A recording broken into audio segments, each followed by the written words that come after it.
Hello, Dumelang, and welcome back to my channel. I'm Mmamohaureacts, and welcome to another vlog with me on my channel, Mmamohaureacts.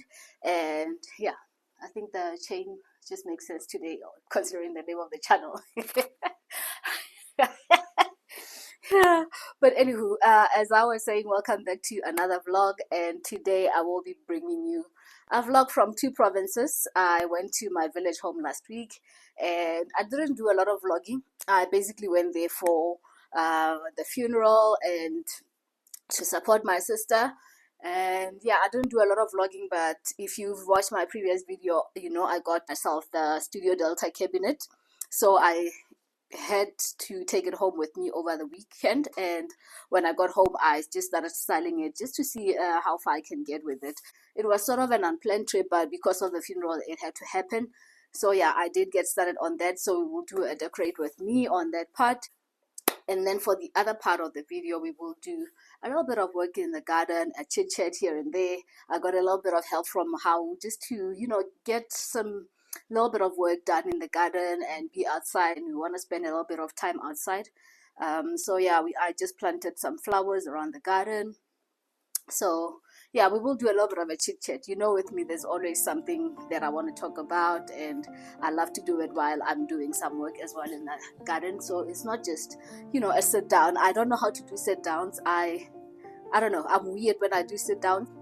And yeah, I hope you enjoy the video, and if you make it to the end of the video and you like my content, feel free to subscribe. It doesn't cost you a thing, and I love all of you guys comments on my videos. It's always something interesting that you guys have to share about whatever topic that we are discussing on that day, and I hope you find today's topic also just as interesting as all the others. So enjoy the video.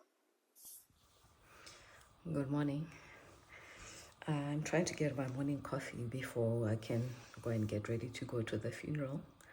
And right now that we've got load shedding, water is not coming out, so I have to wait until 7 o'clock before I can go and shower and get ready for the funeral. But luckily it starts at 8, so I should be fine for that. But for now, I wanted to show you the cabinet that I brought with me the other day. I'm still struggling on how to position it. I don't know whether to face it one way or the other way. But yeah, let me show you what that cabinet looks like. But I will style it when I come back from the funeral. I'm not going to do it now. Yeah, but I just wanted to show you guys how I'm putting it now. And then my husband suggested it a different way, but we'll try and figure out how to put it. But I know it's going to be in that corner, but I'm not sure which direction it's going to be facing. So yeah, right now I have it facing this way. This is how my husband is thinking we should do it, instead of putting it like completely in front of the curtain. So this is the display shelf from Studio Delta. But what I did was I asked them to put a backing on it. So the shelf doesn't have that black backing that you see behind it. So I asked them to add this for me, and I had to pay extra for that. But I prefer it this way because I knew that I was going to put it in front of a curtain, and I didn't want to have the back open, and I thought it would look kind of funny. But I think there's more than enough space to have it facing the other way. Let me show you how I want to put it. So I prefer to have it this way because I know that behind it is not really like a full window that is behind it. It's just a little part of the wall that is covered by the curtain. So it's not really like I'm blocking any light, and the sliding door is very big anyway. So this is how I think I'm going to keep it. The reason why I got this cabinet was I wanted to add a little bit of height in terms of my decor, because if you look at all my furniture in my living room and dining room, everything is kind of low, and I wanted to add a little bit of height and also create moments where your eyes can rest and not have everything be sitting on the same level. So have different variations in height. As you can see, that whole space over there was kind of empty, so I wanted to fill it up a little bit and just create a little bit of visual interest and not just have this big wall of glass just there.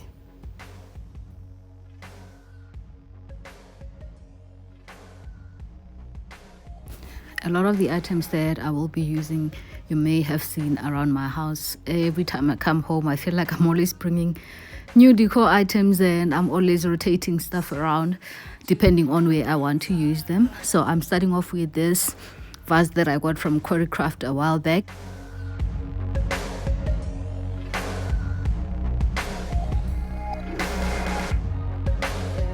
I got this candle stakeholders that are from Chronicles, and they are in two different sizes. This one is a little bit smaller. I think this is the smallest that they have is $2.99, and this one is $3.29, which is a little bit bigger than this one. And they have another one that is bigger than this one, which is I think it was $3.99, and these are made of travertine. I just love the texture and the color on them, and yeah, they've got a little bit of weight to them, so I picked those up. And I also picked up this thing, vessel. It's got a lid on it, and I have another jar that is almost similar to this one in color. So yeah, I wanted to pair them together.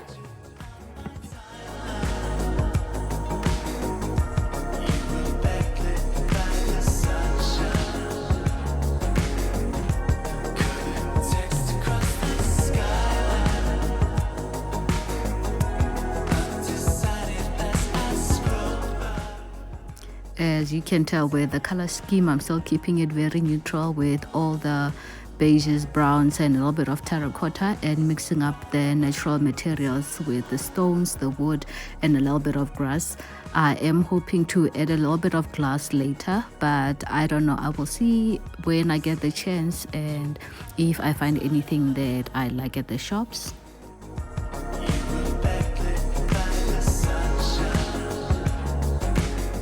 All the wooden pieces and the woven baskets are all from H&M Home, and all the stone materials are from Chronicles, except for this white thingy. I don't even know whether to call it a bowl or what. That is also from H&M Home.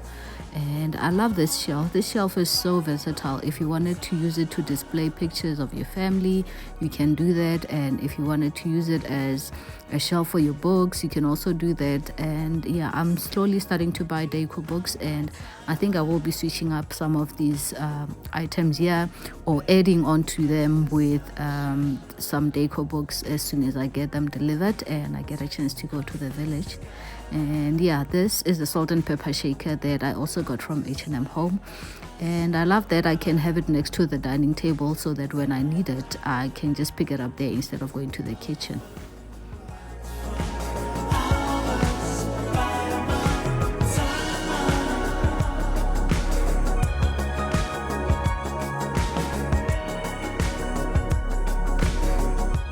And this is the final look, and I love just how simple it is, and I didn't really have to buy a lot to fill this up. This is stuff that I have been buying from time to time around my house, and yeah, my home is slowly starting to come together, and I'm definitely happy with the direction that it is taking. And I think for this shelf, it will have to do like this for now, and later on maybe I might get some placemats and all those kind of things that I need for the dining table, and store them in the baskets here below. And yeah, it's very versatile. You can literally use it depending on how you use your space.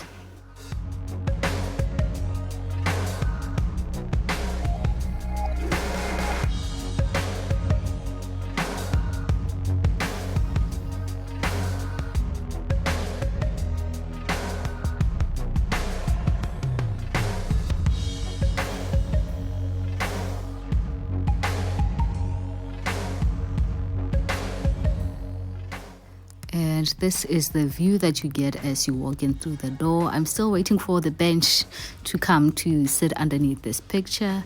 And yeah, I just think now you have a little bit of a moment created there as you enter. And the last thing that I need to get in here, I think, is a freestanding mirror for one of these walls that is just next to the kitchen. And yeah, we are on our way to the finish line, and I can definitely see it coming.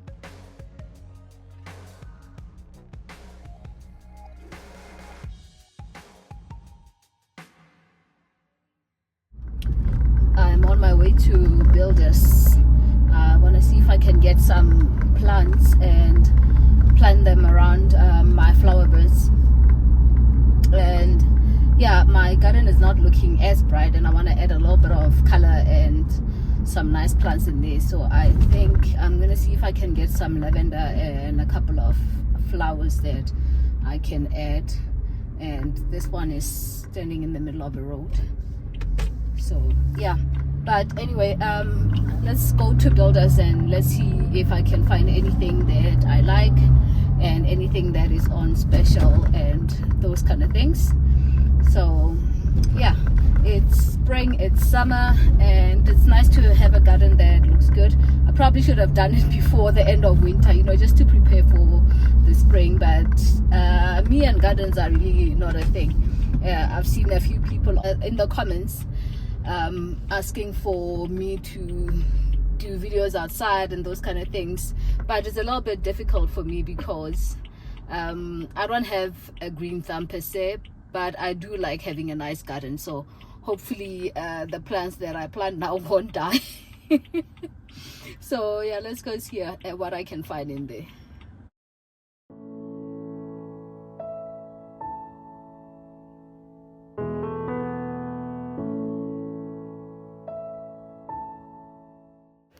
I got 2 of these vases from Builder's Warehouse, and they were quite cheap. 110 rand for the small one and 139 for a bigger one. And I just liked the color, and I thought they would match quite nicely in my kitchen. And my husband got me a plant the other day and didn't get me a planter or a vase to put it in, so I just wanted to have something nice to put it in.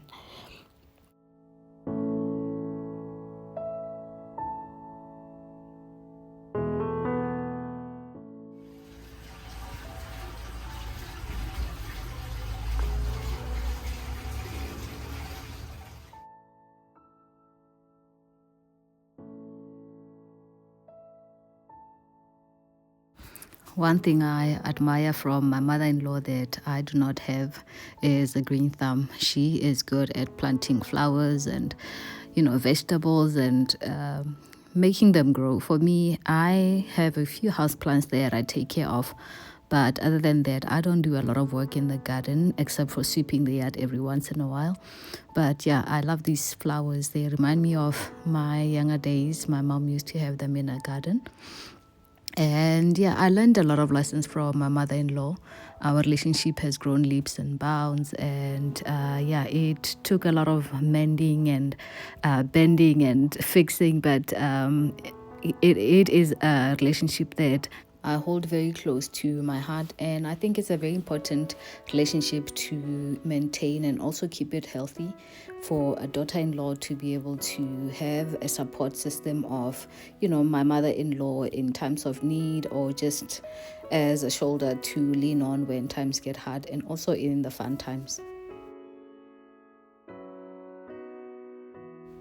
But the reality of it is that most of the ladies that are married, correct me if I'm wrong, we seem to have a little bit of a challenge finding that common ground between loving your husband and also having a strong relationship with your mother-in-law that is balanced in a sense that you are able to make your own decisions in your own home and not have them interfere in your life as a daughter-in-law, and also allow you the space to grow. I think the biggest challenge for most mother-in-laws is they want to mother their kids forever, which is something that is needed.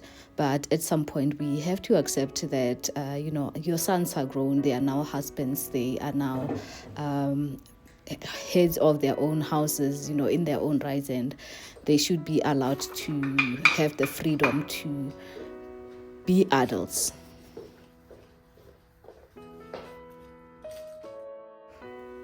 I just took these sheets off the washing line, and I wanted to rewash them because of all these things that they have. But yeah, I decided to spot treat them with a little bit of varnish and some sunlight bar. And my neighbor has a mulberry tree that is growing outside of well, just next to our fence. So when it's windy, when the berries fall from the tree, they hit my washing, and a few of my items on the line had the stains from the mulberry. And yeah, I had to rewash them. Painful as it was, I just couldn't ignore it. It was just too much, and unfortunately it was all on white items. So yeah, they had to be rewashed, and I hung them on the other side. I had a little bit of a panic while I was washing them because the stains were not coming out initially. They just faded into some shade of blue, and I kept on washing and rinsing them, but eventually the stain did come out, and I hung them on the other side so they don't get the blueberry stains. But I definitely will need to have the tree trimmed a little bit.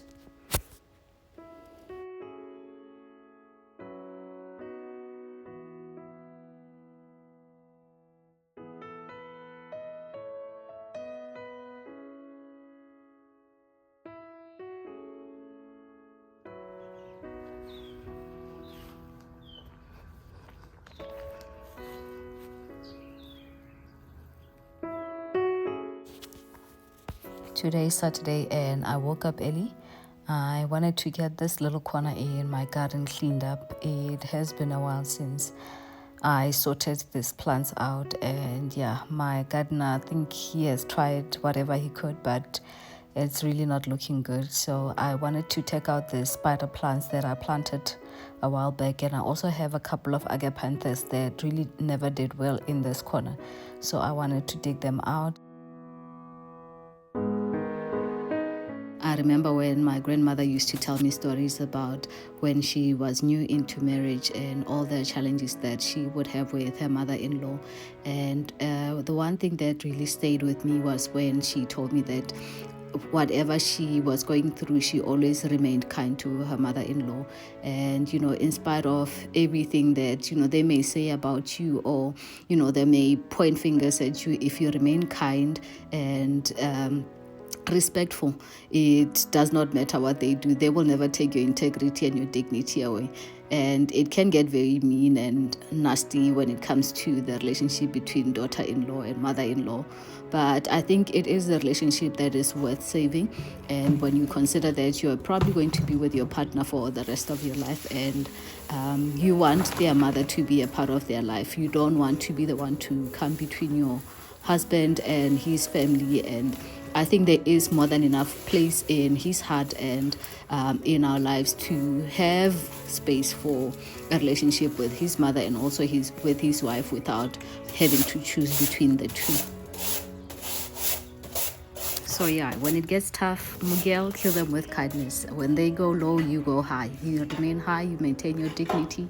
And yeah, at the end of the day, when the dust settles, if you have been respectful and kind, you have nothing to feel bad for, you have nothing to apologize for, and you can definitely move forward with very little regret and the confidence of knowing that you have always done the best to maintain a very good relationship with your in-laws.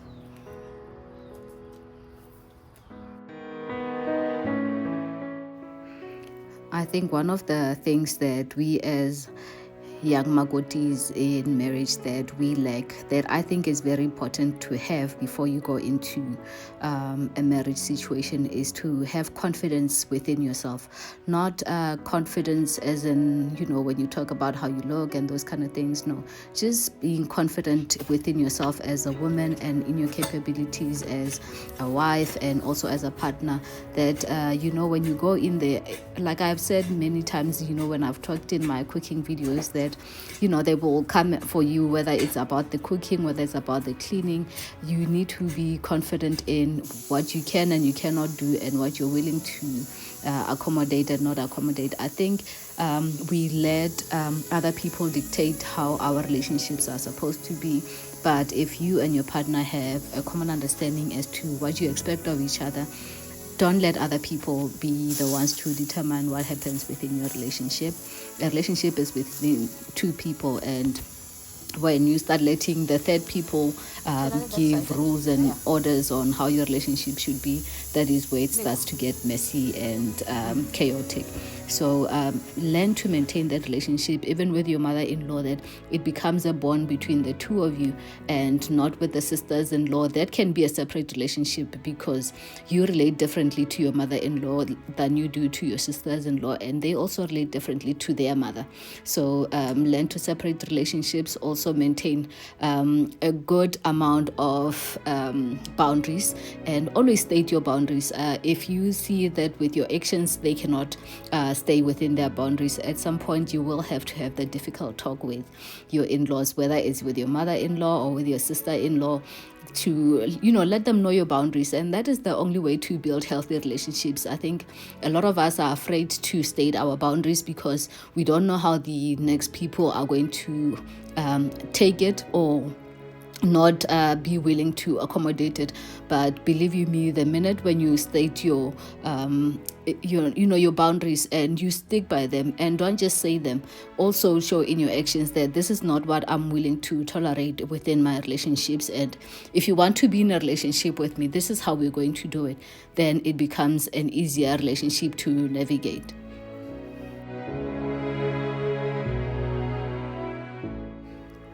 So it's all about teaching people how to treat you. And if you do not teach people how you want to be treated, people will treat you however way they want or how they're used to treating other people.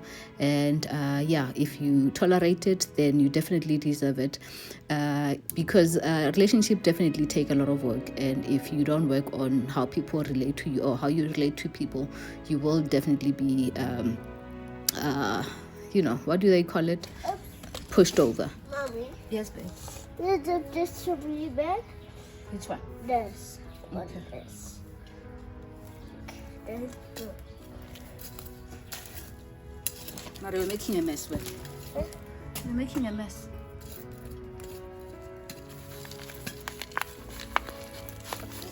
This. This. Make it loose here. Press it Okay. here. Press it. Press it like that. That. Like this. Like Make this. it loose here. And then you put it in the ground. No. Yeah, like that. And you cover it. Just cover it. Yeah.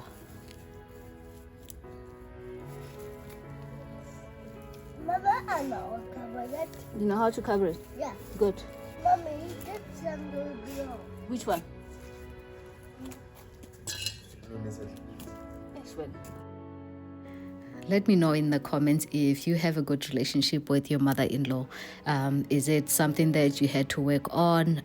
Is it something that just naturally grew? Or are you still finding it difficult to find that common understanding with your mother-in-law? And for those of you who are not married, does this make you afraid of getting married, knowing that you might be facing challenges with bonding with your mother-in-law? Yeah.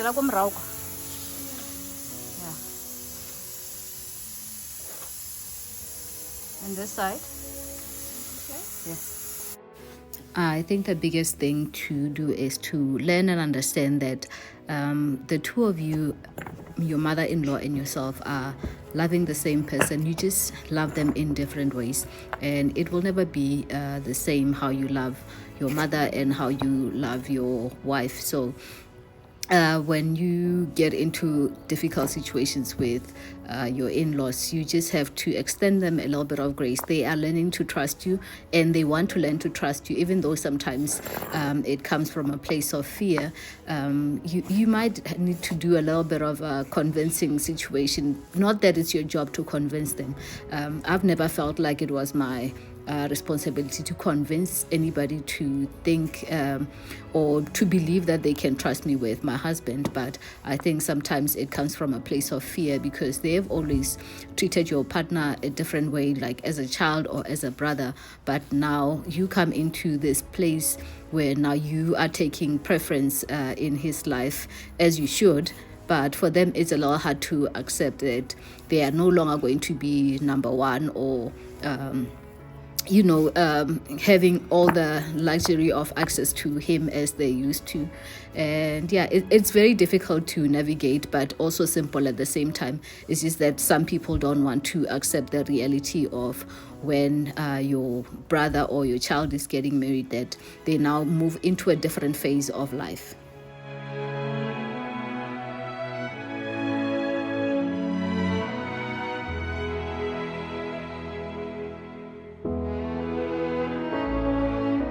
I hope you have enjoyed this video, and I have enjoyed making it for you and sharing it with you.